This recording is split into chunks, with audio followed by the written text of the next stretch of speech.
guests each week, bringing you the best relationship advice. Welcome to Oxygen 365. I'm your host, Noel Metter, and this is episode number 23. Today's guest is Trevor Romain. Trevor teaches real-life lessons for children, such as dealing with bullies, facing fears, coping with divorce, and understanding grief. He's here today to talk about how to help military kids through deployments and reintegration. Trevor is on the board of Comfort Crew, an organization that aims to care for the needs of military kids. He has also written and illustrated dozens of children's books on tough topics kids face today. Trevor, welcome to the show. Hey, thank you very much for having me. Happy to be here. Absolutely. So, I think this show is unique in that there's a lot of people that talk about parenting skills and they talk about how to be a better parent, but I love the approach that you're taking. That is coming at it from the level of where the kids are at and helping parents understand the unique challenges that our kids today face, whether it's just general society at large, or I think what our topic today is going to be really focused on is military kids and the unique challenges that they face on a day-to-day basis. And, maybe the lead-in question is, help us understand the psychology behind what kids are facing today in the military.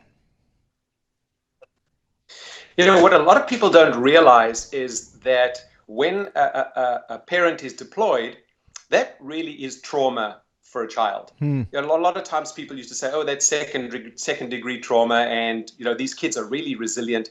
But it's really, really tough, especially when mom or dad are on their third or fourth or fifth or sixth deployment and you're 12 years old. So that makes it really difficult. Add to the mix the fact that children in the military move every 3 years. That is so difficult because your support group, your friends, your foundation, all of a sudden shifts somewhere else. Now you're dealing with a deployment and needing to make new friends and going to a new school. And this may be your fifth or sixth or seventh school. Wow. And you're 14 years old and you've just started a wonderful romance, and all of a sudden it's like, oh my goodness. And when you're 12 years old, romance is a very important thing, Right. But it's very, very difficult. There's so many factors that don't come into kids who are not in the military. And this is the difference. So when you say trauma, help us understand kind of the impact of that trauma on a child. What are the behaviors that show up, I guess, that are connected to it? What invariably happens is that in trying to find themselves, making new friends, trying to get footing, sometimes confidence slips. There is often depression that sets in because you've moved out of a really comfortable, happy place where you've been with a lot of friends, and now you're in a place where you don't have that support group. So there's loneliness. There is obviously grades slip often, and also trying to find that support group, and that can be very empty and lonely if you don't have that group that you've just spent so much time creating. So basically what we have to do is across the board start having other kids understand what the kids who are moving go through so they can be a support. I think it's really critical when it comes to bullying, when it comes to moving, when it comes to military, to have a peer-to-peer culture where the kids can actually support each other. Because a lot of times grown-ups are really trying to manage their own business, and it's very, very hard to put themselves in the shoes of the kids. So if we can create a culture where each kid understands what the other kid's going through, that will be a great way to move forward in terms of the connection that they need. And how do you do that? I mean, is that more relying on the school systems to implement that, or is it more the family encouraging it? I know you've done extensive work with kids. How do you see that playing out? Well, I think if we rely on any system to do something for us, we're going to be in trouble. And it doesn't. It happens in big corporations. It happens all over the place. What we've got to do is teach the kids, give them tools to be able to, number one, learn to ask for help. And it's especially interesting in the military culture. We tell kids, suck it up, be strong, you can make it, we've got to make it. Now, that is not the thing that kid wants to hear at that exact time in their lives. So what we've got to be able to let them know is it's okay to ask for help. You're not a baby, you're not a chicken, and you're not dumb if you ask for help. Actually, it takes a lot of courage to ask for help. And then we got to tell them how to ask for help. Because it's all very well saying, well, if you've got a problem, go and ask somebody, go and tell somebody. Right, Well, right. we have to give them tools on how to ask for that support and help that they need. So what would that look like? What are some of the skills to actually know how to ask for help? Oftentimes, when kids have got a problem, they don't know how to ask a teacher directly. I sometimes suggest they write a note, which makes it a lot easier to just drop the note on the table and for the teachers to give them permission to do that. Also to realize that there are other people that they can go to other than their teacher or their parent when they're struggling. And I teach kids what I call my starting five. Okay. I have them take their hand, draw an outline on a piece of paper on their hand, and then write down the names of 5 adults that they trust and know care about them. And that's their starting 5. If they go to the first person and that person's either busy or unavailable or can't help them with that particular task, most kids stop and they feel rejected or they feel like they are getting nowhere. So I'd say, go to the next person on your list, go to the next person. Kids often ask me, well, what happens if you go through all 5? Well, then you get your reserves. You write down 5 reserves. But to be able to know that you have a team, and to learn about that team, and especially like maybe before a deployment, maybe parents can help the kids and the team actually get together and have a little discussion and say, okay, guys, we're about to go through a little pretty tough time. You're on the list of this team, and are you available? Are you available to be on the team? And that way it can help the kids know and feel connected, and also know that their parents are there for them with the team. Yeah, I love that. And so would you say that a lot of times the behavior that you're maybe is acting out that's happening in a kid is some of the warning signs to be noted by parents and teacher? And how does a parent address that? I mean, I think a lot of times when we see our kids acting out, it's like, knock it off, quit, doing that kind of behavior, but there's an underlying symptom that needs to be dealt with. What would you say to parents to help them in this process of not only being aware, but also knowing what to do? That's a great question. And I'll tell you what, when a child acts differently to the way they normally act, when they act out, there's definitely something going on. Unless somebody's having a really grumpy toothache day and they act out, there is something going on. And it's really important to look at the signs, because so often I've heard parents saying, well, I did see them act differently and I knew something was wrong, but I thought that was just a phase. It doesn't matter if it's a phase. If a child is not their normal self or they aren't behaving like they normally do, I think it's really important to delve a little deeper. Now, I was very lucky when I was a young boy. My dad did something really clever. On Tuesday nights, he would take me out for coffee, hot chocolate, and on Wednesday nights was my brother's night. It was just right after dinner, just for a half an hour. And we would go out to this little place, and he'd say to me, so listen, Mom and I had a bit of an argument last night, and I'm really sorry we did it in front of you. I apologize for behaving that way. And oh, by the way, I'm getting a raise and a bonus at the end of this year. Do you think we should go on vacation, or do you think that we should build a playroom? And I would just spill the beans and tell my dad what I thought. And I'm like, this guy trusts me. He's asking me. Then he'd turn around to me and he'd say, so what's going on in your life? And I told him everything because I had a trusted connection and I felt safe and I felt that he was interested. He wasn't looking at a football game and then asking me the questions, or in the car while they're driving and speaking on the cell phone and what have you. I had his eyeballs at me. And that really, I told him everything in my life. Until the day he died, I told him everything, even when I was, a lot older.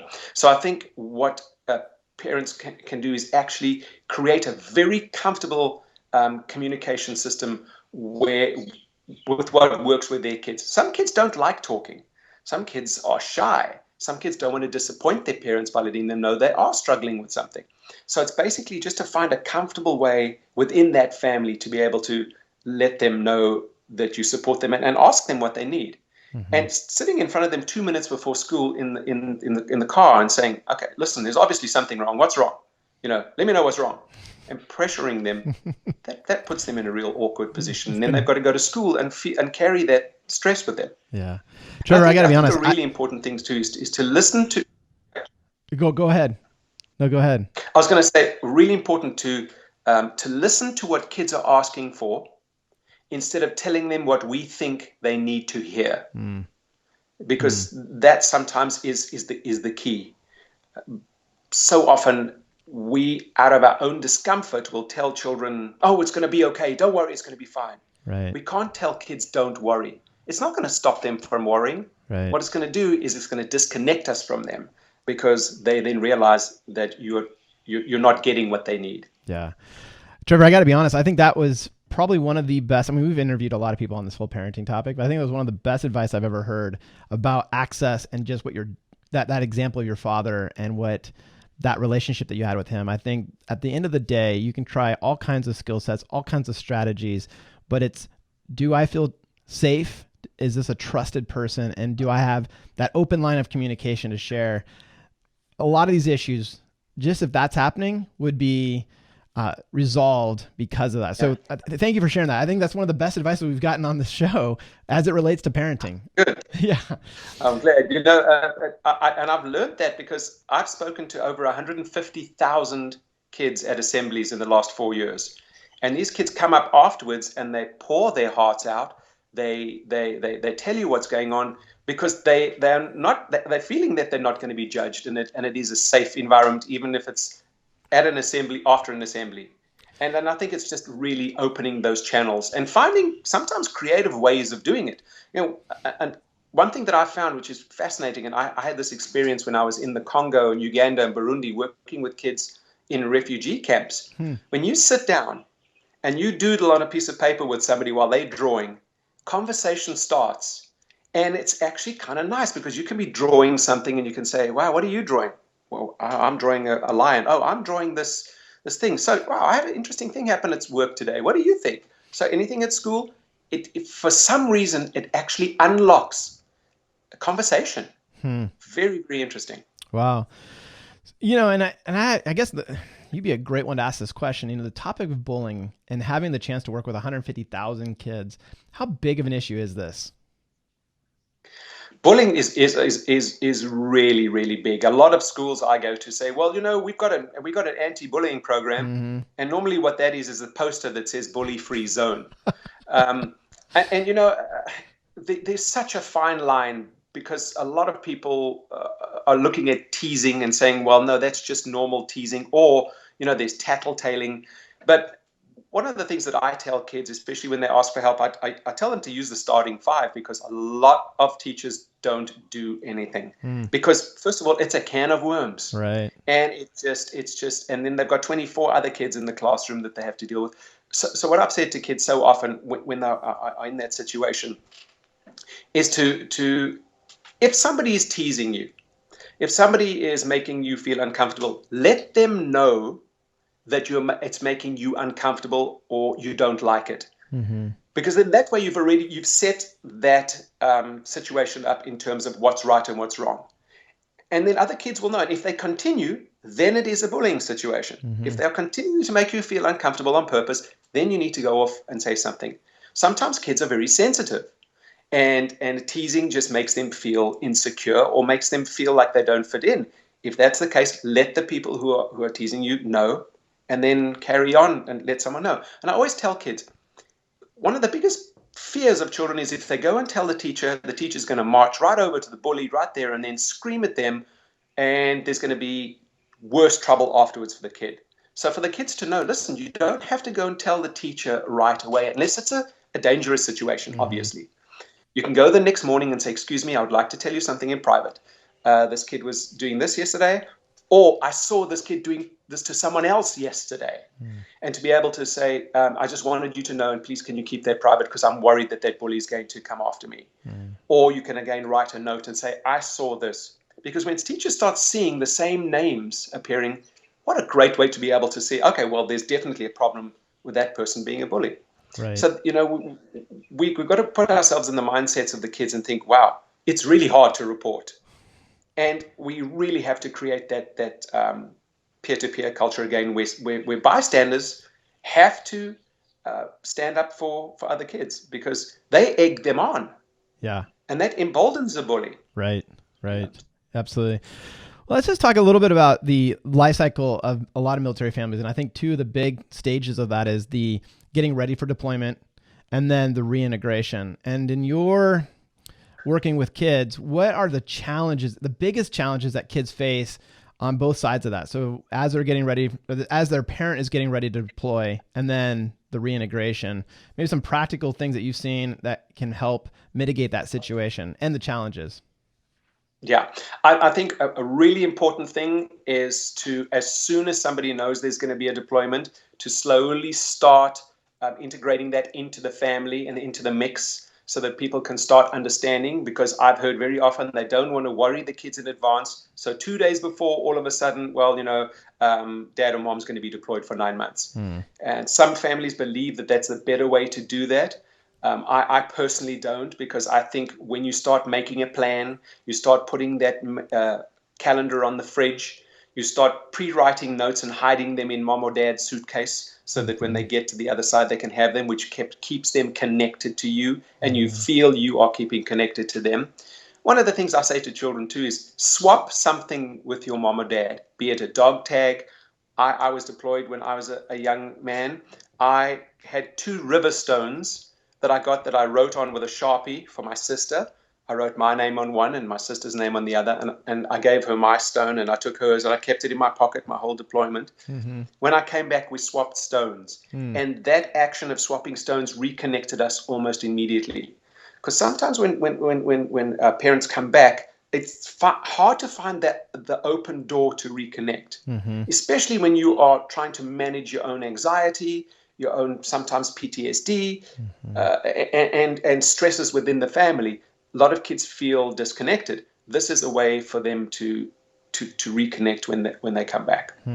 It's a helpful way to have some kind of an object to be able to help them reconnect. Right. And what about reintegration? Because I think that's also a challenging time, because the parent who's staying with the family, they're assuming more roles, and a lot of times that gets passed on to the kids that are there, and then all of a sudden you have the deployed parent coming back into the mix, and there's just this there can be a lot of challenges that begin to crop up. What are some of the things that you've seen, and how can parents deal with that with their kids? Great question again. One of the things that I see a lot is that parents that come back while dealing with their own stresses are not as affectionate with their kids. And I've had kids, many kids come up to me and my daddy doesn't want to hug me anymore, or my mommy doesn't want to touch me. I think one of the things is to be able to reassure those children that the change is normal when one comes back into being a place that they haven't been. Here's an example I use with kids to help with that reintegration. I say, when you go away for summer camp, or when you've been away from your school for the whole year, right? You're going back to the same school, you're going back to pretty much the same people. Does it look different to you? Does it feel a bit weird when you first come on the first day and they're like, yeah, it's completely different. It's very weird. I say, well, it's very similar when someone's been away from the family. They come back and you forget who was the principal, and you realize, oh, okay, this is what's going on. And I think if the family, and I know this is difficult, but if the family can have a meeting before everybody goes and a meeting when they come back where everybody can actually sit down and say, okay, this is what I'm feeling. And dad can even say, or mom can say, you know what, I'm feeling a little bit weird because I just came back home. It's going to take me a little getting used to. Can you help me with that? To be able to give the kids permission to be able to say, Dad, you're being weird. Or Dad, why are you upset? And then for the dad to be able to say, well, you know what, I'm just getting back into the swing of things. I think to be able to have that communication channel again open and to set it up before the time can make such a huge difference. Absolutely. You referenced this at the beginning of the show about secondary PTSD for kids, and that it's not necessarily secondary, it's actually PTSD. What does that look like, and how does a parent know if their child is experiencing PTSD? Yeah, well, it's actually trauma. I wouldn't say PTSD per se. Yeah. But there might be, obviously, as they go along, because it is a trauma. I think that what it is within the child is that their world has been rocked. Their ground has been pulled from under them, and they are flailing, trying to stay grounded. And I think being able to recognize that and understand that, and just sort of, oftentimes it's giving them a hand, so as they're walking across that uneven ground, they have the support. And I think it's very important for us to work with schools where there are military kids that are not necessarily on a base. I think that's where it becomes very difficult, and for our National Guard and for reserves, because you might have a kid who's in a school where there are only 3 military kids, and they don't say a word, because the minute they mention they're military kids, sometimes kids come up to them and say, "Oh man, your dad, what kind of a gun does he have? Yeah, man, oh, that's so cool. Does your dad kill people?" And that is terrible for a child. So sometimes they just keep it in. So being able to let the schools know, hey, listen, my family's going through a deployment. Oftentimes they don't say anything. In a school where there's only 3 or 4 military kids, or maybe even 1 or the guard. So I think it's really important to be able to just let the school know, listen, this is what my child's about to go through. Please keep me in the loop. If there's anything changes in the behavior, let's talk about it. Let's figure out how we can support that. Right. Yeah, we've just been proactive all the way along the line. Yeah, I was just gonna say, it sounds like it's more of the prevention versus the dealing with the crisis, right? The more that we can get on the side of the prevention, we're going to be more successful in helping mitigate some of these challenges. Right. And the prevention, almost being prepared in a way, basically carrying that life raft under our arms. And if the ground does go away, then we know, okay, hey, this is what I've got to do. And again, I think really, really important to be able to let kids know that they can ask for help, and exactly how to ask for help. Even in a particular school, if they say, listen, if any of you are going through a deployment, because most schools now, military schools, have military family life consultants known as MFLACs. So to be able to let the kids know, guys, that's where you go when you are even having the smallest little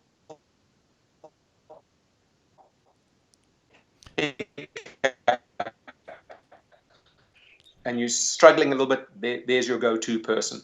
And if there isn't a military family life consultant, to be able to gather the kids together and say, okay, guys, you may be going through a bit of a tough time, and we respect that, so we're here for you. To be able to give them that, just that leg up to be able to know how to get the support. That's great. Yeah. So that's our suggestion. So, having worked with 150,000 kids, I think you kind of the expert on this question. What would you say is the greatest need of our kids in the military today? And what would you say to parents based on that need that you see kind of always coming up and being exposed? I think the need is to know that they are supported, to know that they are respected, to know that people understand what they're going through. And in that way, I really like it often when kids who have been through it create a little group in their school where they become ambassadors, and they say, you know what, we've been through it. This is what you can expect. This is what we're here for you, and have them do that.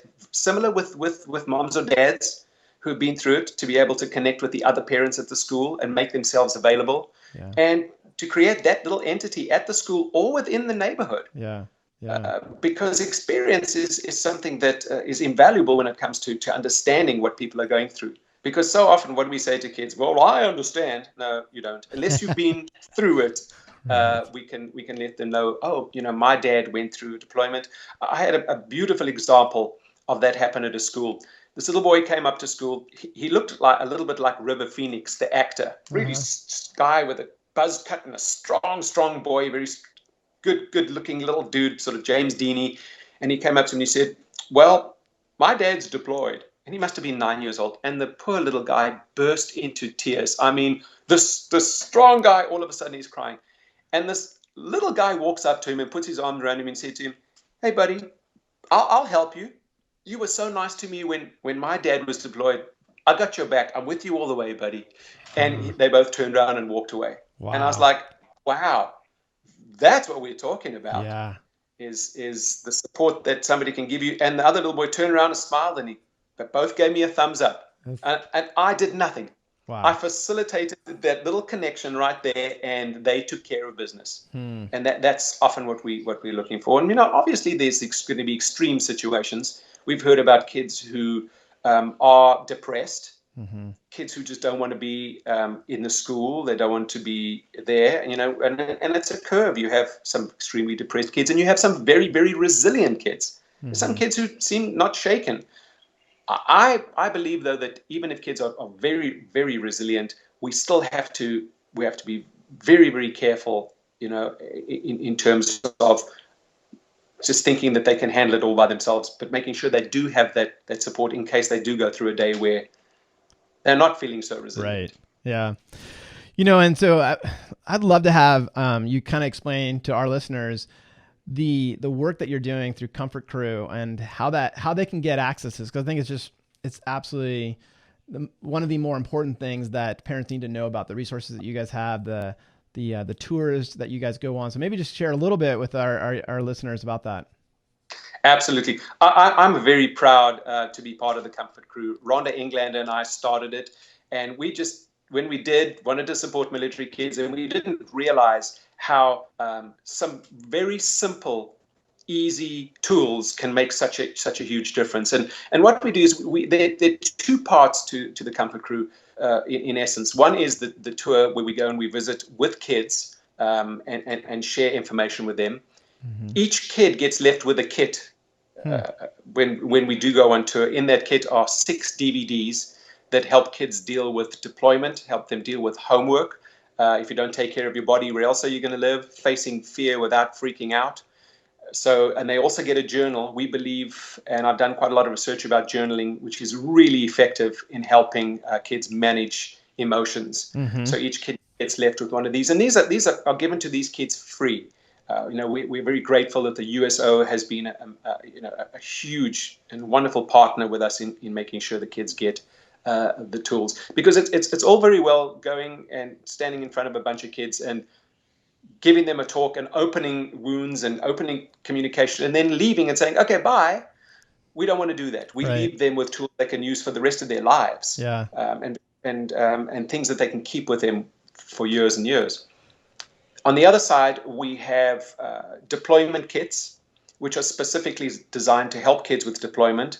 In those deployment kits are dog tags to be able to do that switch, 2 sets of dog tags. We do have the journals. There's postcards in there as well. There's a little teddy bear called Kazi who has patches on him, and his name is Kazi because he cares. Mm-hmm. And Kazi, I mean, we even get teenage boys having a Kazi in their backpack when their dad is deployed, and it's a very, very wonderful comfort creature, if you like. Yeah. And in there's a DVD specifically about deployment. We also have the reintegration kits for when somebody comes back. Sometimes families come deal with PTSD, traumatic brain injuries. Mm-hmm. Some people have both physical and hidden wounds. And so that kit deals with that. We also have a grief kit if hopefully we don't get through that situation too often, but if a child loses a parent, we have the grief kits, which have a book called What on Earth Do You Do When Somebody Dies, which I wrote a long time ago, but is very effective in answering very simple questions. Right. Why do people have to die? What happens to me? Wow. And in that is a little mouse that's also a comfort, and a journal again. We feel really strongly about the journals. So basically, we give these kits out not related to the tour, so that could be self-sustaining. And it is comfortcrew.org. Yeah. And we help as many people as we can, and we're going to continue to do that, because even though there is a drawdown in terms of the deployments, what a lot of people don't realize is the Navy, those guys go out training all the time. Yep. Navy goes out, whether there's a war or not, they go out for 6 to 9 months sometimes.